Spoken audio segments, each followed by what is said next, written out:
Idan wannan ne zuwanka na farko, sai ka danna subscribe, sannan ka danna alamar ƙararrawa domin sanar da kai a duk lokacin da muka ɗora sabon shiri. Ta ina muka duba kashin kai ake ta yi ko ta ina al'umman musulmi abun takaici abun bakin ciki. Wannan matsala a wannan jiha tamu ta Neja mun daɗe muna jin labari ta a wasu wurare, a yau gashi abubuwa sun kawo kusa da mu.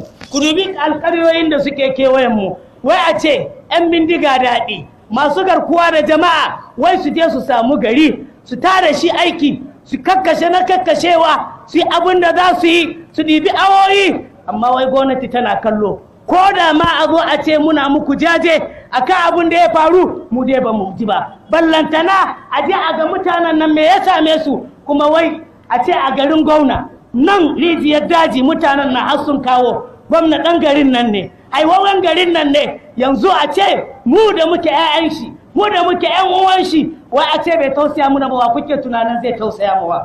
A ce wannan mas'uliya tana faruwa a wannan jiha namu, muke da gwamna. Wallahi mas'uliya ne, sako ya ku al'umma musulmi. Dole ne a tashi, mun yi hakuri, an raina muna wayo iri-iri. Wannan gwamnati ba wani alkhairi sosai da muka samu gare ta. Wannan gwamnati ba mu ga wani gajiya ga gare ta ba. Tare da haka mun yi hakuri, an raina muna wayo. Gidan rediyon mu ba a gyara ba, gwamna ya yi gidan rediyon kanshi. Ga na gwamnati ba a gyara ba, asibitinmu ba a gyara ba, an gwamna duk renin wayanga. Ga hanyoyinmu ba a gyara ba, ba mu da tsaftataccen ruwan sha. Mutum ya san zai yana sai da ruwa, ya sai ya je ya so Germany ya so injin ya tace ruwan shi don ya sai a sha a ji daɗi. Amma ruwa al'umma ku sha ruwan kwazari, duka wanga mun yi hakuri mun kyale. Amma wallahi ba za mu yi hakuri da kisan kai ba, ba za mu yi hakuri da kisan kai ba. Ana zubar da jininmu, ana kashe mu ba tare da wai gwamnati ta ce komi ba.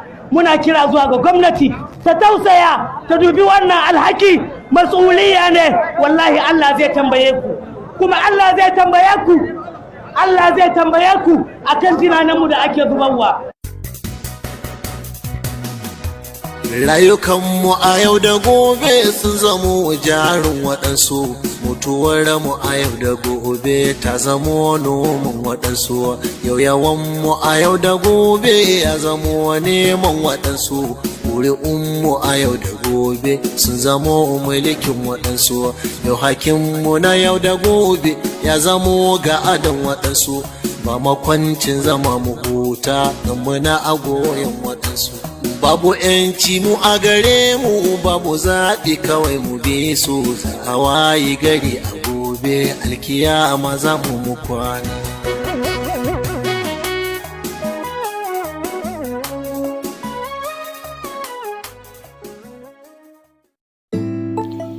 Idan wannan ne zuwanka na farko, sai ka danna subscribe, sannan ka danna alamar ƙararrawa domin sanar da kai a duk lokacin da muka ɗora sabon shiri.